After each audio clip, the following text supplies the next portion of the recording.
नमस्कार दोस्तों, बिना गलती किए किस तरह से साइक लोको पायलट का फॉर्म भरना है। अगर किसी तरह की गलती आप करते हो तो उसका भुगतान स्वयं एम्प्लॉय होगा। दोस्तों, ये पूरी जानकारी मैं इस वीडियो में बताना चाहता हूं कि किस तरह से फॉर्म भरना है। किसी तरह की कोई गलती आपको नहीं करनी, इसलिए अंतिम डेट यहाँ पर 3 अगस्त 2024 यहाँ पर दे रखी है। तो आप कोई गलती किए बिना ही फॉर्म भरे। दोस्तों, पूरी जानकारी इस वीडियो में मैं बताऊंगा बिल्कुल सही तरीके से। अगर आपने सब्सक्राइब नहीं किया हो तो सब्सक्राइब कर दीजिए, लाइक कर दीजिए और आपके दोस्त या आपके सहकर्मचारी के साथ में वीडियो को शेयर जरूर कीजिए। दोस्तों, यहाँ पर 95 साइक लोको पायलट की भर्ती भावनगर मंडल निकाली, जिसमें सभी ST 12 और SC 24 और UR की 59 यहाँ पर सीट है और मेडिकल स्टैंडर्ड A1 होना चाहिए। तो पूरी जानकारी में बताना चाहता हूँ कि कौन कौन यहाँ पर फॉर्म भर सकता है। पहली जानकारी में बताना चाहता हूँ कि जो भावनगर मंडल से दूसरे डिवीजन में या दूसरे जोन में ट्रांसफर हो चुके हैं वो फॉर्म अप्लाई नहीं कर सकते। तो पूरी जानकारी के साथ आप बने रहिए और वो रेगुलर एम्प्लॉय होना चाहिए। 1/1/2024 से पहले वो ज्वाइनिंग कर चुका हो, वही यहाँ पर फॉर्म भर सकता है। आपकी योग्यता क्या है, तो योग्यता के बारे में भी पूरी जानकारी मैं यहाँ पर देना चाहता हूँ। तो दोस्तों, आप सिलेबस की बात करें तो सिलेबस आपको वही आएगा जो GDC का सिलेबस है और जो जनरली साइक लोको पायलट का सिलेबस है वही सिलेबस यहाँ पर आएगा। मेडिकल एग्जामिनेशन क्या होगी आप जानते हो कि अगर आप A1 स्टैंडर्ड A1 हो तो आप यहाँ पर एग्जाम देने की कोशिश कर सकते हो, पर अगर आपका B1 A3 है तो आप यहाँ पर फॉर्म जरूर भर सकते हो, परंतु यहाँ पर आपको मेडिकल अनफिट कर दिया जाएगा। तो दोस्तों, ये विशेष बहुत सारी ऐसी बातें जो ध्यान रखनी है। पहला तो यही ध्यान रखना है कि आपका मेडिकल स्टैंडर्ड क्या है। अगर आपको कुछ लगता है कि मैं मेडिकल चेक करा लूँ तो आप जरूर आप आंखों के डॉक्टर के पास जाइए और मेडिकल चेक कराइए। अगर आप A1 आते हो तो जरूर आप ये फॉर्म अप्लाई कर सकते हो। उसके बाद दोस्तों आगे चलते हैं। पूरी एजुकेशन जो क्वालिफिकेशन क्या होना चाहिए, 10वीं पास होना चाहिए प्लस ITI होना चाहिए। अगर आपके पास डिप्लोमा है जो इसमें दे रखा है वो डिप्लोमा है तो आप फॉर्म भर सकते हो। तो दोस्तों, यहाँ पर ये एज दे रखी है कि अगर आप लिमिट विल UR के हो, जनरल के हो तो 42 ईयर्स तक आप फॉर्म भर सकते हो। अगर SC ST में बिलोंग करते हो तो 47 साल की एज तक आप फॉर्म भर सकते हो। तो ये पूरी जानकारी भी आपको अच्छी तरह से ध्यान में रखनी होगी। तो ये पूरी जानकारी है किस तरह से यहाँ पर CBT टेस्ट होगा ये भी आपको देखना है।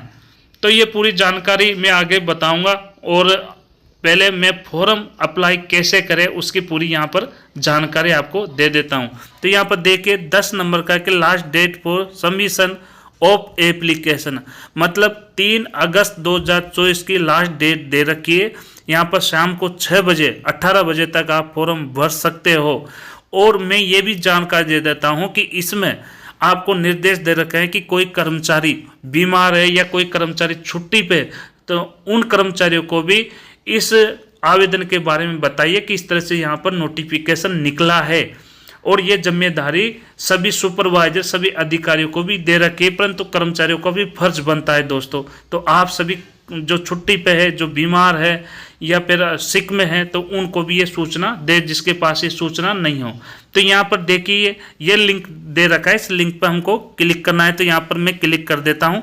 इसी तरह से क्लिक करने पर यहाँ पर हमारा फॉर्म अप्लाई का ऑप्शन यहाँ पर खुल जाएगा। ऊपर ही लिख रखा है कि application for the post ALP 50% promotion Kota.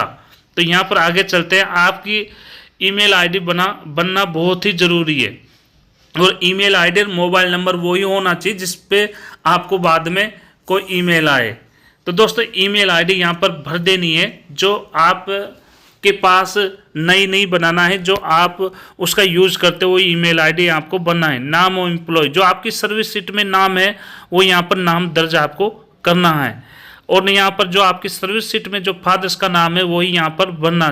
और यहाँ पर देखो स्टार का दे रखा है, ये फुल डी जो रेड कलर में है ये भरना बहुत ही अनिवार्य है, नहीं तो फॉर्म सबमिशन नहीं होगा। PF नंबर आपका देना ही है और HRMS ID आपको डालनी है। डिपार्टमेंट कौन सा है वो यहाँ पर डालना है। करंट डेजिग्नेशन आपकी क्या है, मतलब आप किसी अदर डिपार्टमेंट में म्यूचुअल कर लिया हो या फिर प्रमोशन के तहत आपका दूसरे डिपार्टमेंट में हो गया हो, तो करंट डेजिनेशन आपकी क्या है वो यहाँ पर डालनी है। उसके बाद में पे लेवल ऑफ करंट डेजिनेशन, मतलब करंट जो डेजिनेशन की उसकी पे लेवल यहाँ पर डालनी है दोस्तों। उसके बाद में यहाँ पर date of promotion, date of appointment on current designation. मैं ये बता दूं कि इसमें 1800 और 1900 ग्रेड के भी कर्मचारी किसी भी विभाग का हो वो फॉर्म भर सकता है। केवल शर्त यह है कि उसकी 10वीं पास प्लस ITI या फिर डिप्लोमा होना चाहिए और मेडिकल A1 होना चाहिए।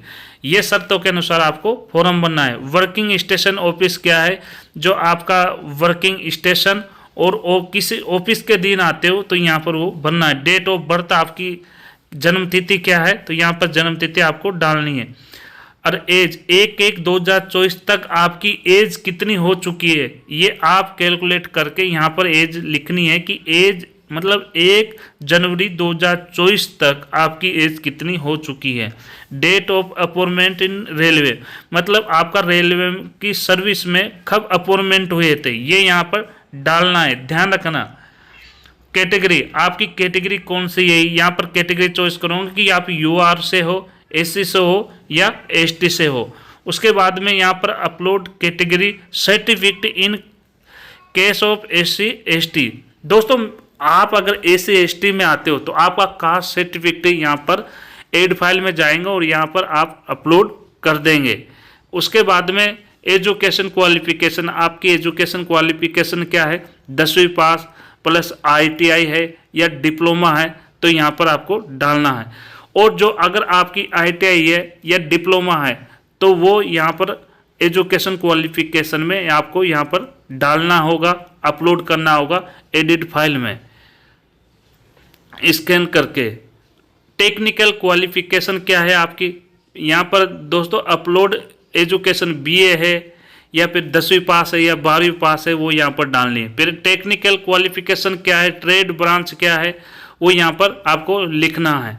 अपलोड टेक्निकल क्वालिफिकेशन यहाँ पर अपलोड करना है। पहले जैसे मैंने ITI किससे की, टेक्नीशियन से, पाइप फिटर से, डीजल से, तो वो यहाँ पर आपको लिखना है। उसके बाद में जो आपने लिखा है कि मैंने ITI पाइप फिटर से की है, ठीक है, तो यहाँ पर एड फाइल में जाकर आप यहाँ पर करोगे। मोबाइल नंबर आपका परमानेंटली आपका स्थायी नंबर यहाँ पर देना है। ईमेल ID एम्प्लॉय की स्वयं की ईमेल ID यहाँ पर डालनी है।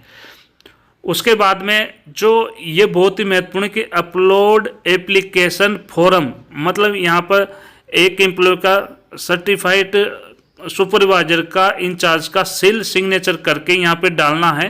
तो इसके बारे में आगे बताना चाहता हूँ कि कौन सा यहाँ पर आपको स्कैन करके यहाँ पर डालना है। उसके बाद में अपलोड लेटेस्ट पासपोर्ट साइज का फ़ोटो भी यहाँ पर आपको डालना है। उसके बाद में यहाँ पर सबमिट यहाँ पर करना है, ठीक है दोस्तों। अब मैं आपको बताना चाहता हूँ कि आपको यहाँ पर जो अपलोड एप्लीकेशन है वो कैसे यहाँ पर ऐड करना है इंचार्ज का साइन और सील लगा के। तो दोस्तों यहाँ पर हम नीचे जाते हैं, ये यहाँ आप देख सकते हो कि ये परफॉर्म आपको एप्लीकेशन को अच्छी तरह से भरना है।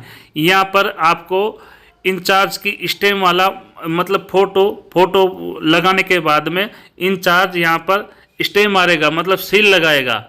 उसके बाद में ये अच्छी तरह से आपको बनना है, इसमें किसी भी तरह की आपको गलती नहीं करना है, क्योंकि ऑनलाइन भी आपने यही सब जानकारी भरी है। अगर आपका मैचिंग नहीं होता है तो आपका फॉर्म रिजेक्ट हो सकता है। तो नाम, फादर्स नाम, प्रेजेंट डेजिग्नेशन, ठीक है, ये पूरी जानकारी आपको यहाँ पर देनी होगी। उसके बाद में यहाँ सिग्नेचर आपका स्वयं का जो आप एप्लीकेशन भर रहे हो तो वो आप यहाँ कीजिए। उसके नीचे यहाँ पर आप सिग्नेचर अपने सुपरवाइजर का, स्टेशन अधीक्षक का या फिर आपका CPWI का, तो यहाँ पर साइन सील करा के यहाँ पर साइन करना है और वही अपलोड आपको करना है।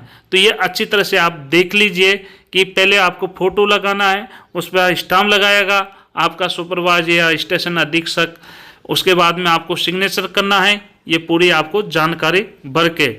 तो दोस्तों उसके बाद में मैं बता दूं आपको कि आपको कैसे अपलोड करना है। तो यहाँ पर लिंक पे चले जाते हैं। तो यहाँ पर फिर वो आपको फ़ोटो खींच के स्कैन करके यहाँ पर अपलोड करना है। दोस्तों आराम से फॉर्म भरिए। अगर आपको फॉर्म में किसी तरह की आपको दिक्कत आ रही है तो आपके सीनियर या आपके जानकार भाई से या जानकार अधिकारी से बात करके ही सबमिट कीजिए। अगर एक बार सबमिट कर दिया तो उसके बाद में आपका फॉर्म दोबारा नहीं भर सकते हो। दोस्तों फिर मिलते हैं अगले वीडियो में। जय हिंद, जय भारत।